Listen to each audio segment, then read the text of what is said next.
سلام عليكم شالوم لكنا.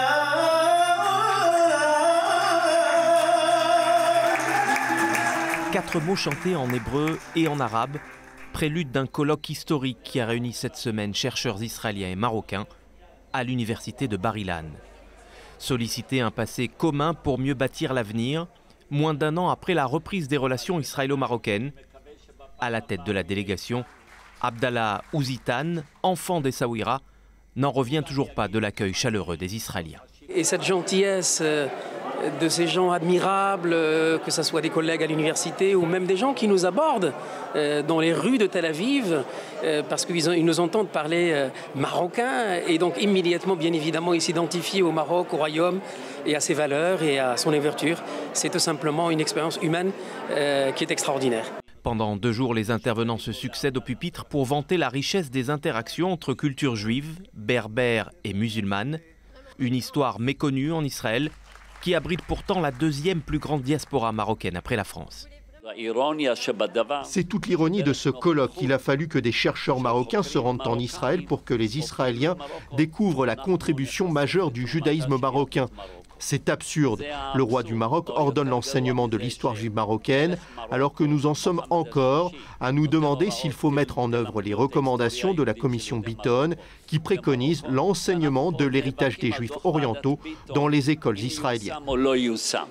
Les lycées marocains, eux, n'ont pas attendu, grâce au club de la tolérance et de la coexistence.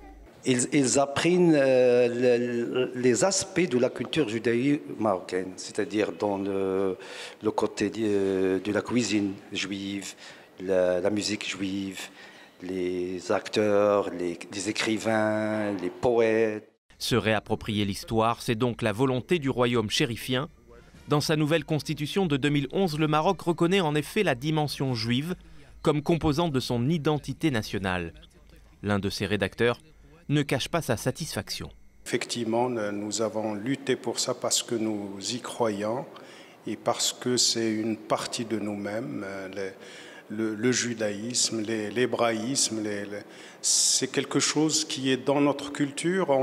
Dans notre culture, on a toujours le juif et le musulman qui se font des misères l'un et l'autre et on rigole de cela. Et donc, si vous enlevez une partie, il y a quelque chose qui manque. Le 15 janvier 2020, le roi Mohamed VI inaugurait en personne le Beth d'Akira, ou Maison de la Mémoire. Cet espace, voulu et pensé par le conseiller royal André Azoulay, abrite le centre d'études et de recherche sur le droit hébraïque au Maroc. Avec le centre d'Ahan et la Fédération séfarade du Canada, l'idée fait alors son chemin de se rendre en Israël, encouragé par les accords d'Abraham signés il y a à peine un an entre Rabat et Jérusalem. Les idées ont des ailes et personne n'arrêtera leur envol. Maintenant, cet envol-là, c'est une réalité. Nous avons rêvé, effectivement, mais nous avons rêvé à la grandeur et à la hauteur aussi de notre histoire, de notre mémoire collective, de notre patrimoine commun. Accord de coopération signé entre les centres marocains et israéliens. Alors, y aura-t-il un match retour au Maroc? Si tout se passe bien, ça va probablement se passer entre ou avril ou mai. Et en effet, comme Shimon l'avait dit, on signera probablement un accord entre les deux universités. Le savoir au service d'une relation israélo-marocaine parfaitement assumée. Regarde, cher ami, ces belles couleurs de ces deux drapeaux qui s'entremêlent dans une parfaite et harmonieuse scène. Que demande le peuple?